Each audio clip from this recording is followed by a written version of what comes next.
Bonjour à toutes et tous, bienvenue pour un nouveau tutoriel de physique-chimie sur les différentes formes acido-basiques d'un acide aminé.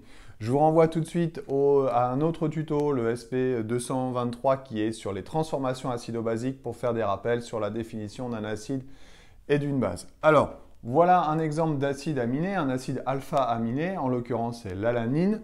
Pourquoi c'est un acide aminé? Parce qu'il possède une fonction acide carboxylique qui est ici, acide carboxylique.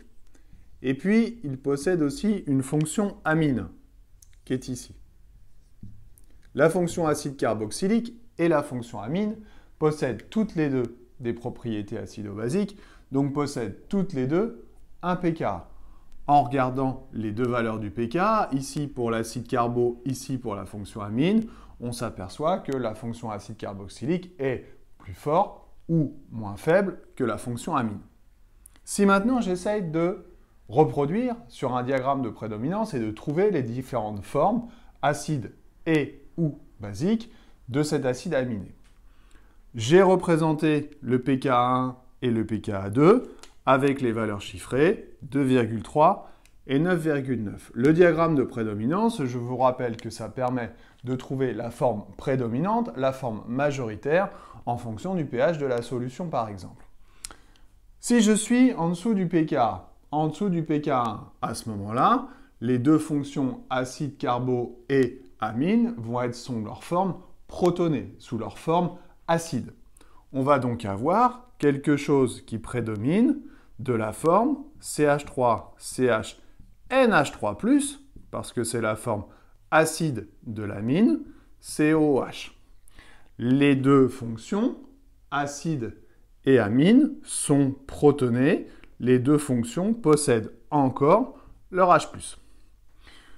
Entre le pKa1 et le pKa2, eh bien, vu que la fonction acide carboxylique est la fonction la plus forte et l'acidité la plus forte, c'est d'abord ce H+ là qui va partir avant celui-là. On va donc avoir une forme intermédiaire qui va être CH3CH, COO- parce que l'acide carboxylique a perdu son H+, mais l'amine qui est plus faible, va conserver son H+. Au-dessus du pKa2, c'est autour de la fonction amine de perdre son H+. Évidemment, l'acide carboxylique n'a aucune raison de récupérer son H+.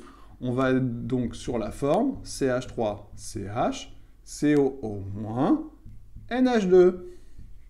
Déprotoné, déprotoné, acide-acide, acide-base, base-base. On s'aperçoit donc en regardant la forme de l'alanine que j'ai écrite initialement, que cette forme COH et NH2 n'existe jamais en solution.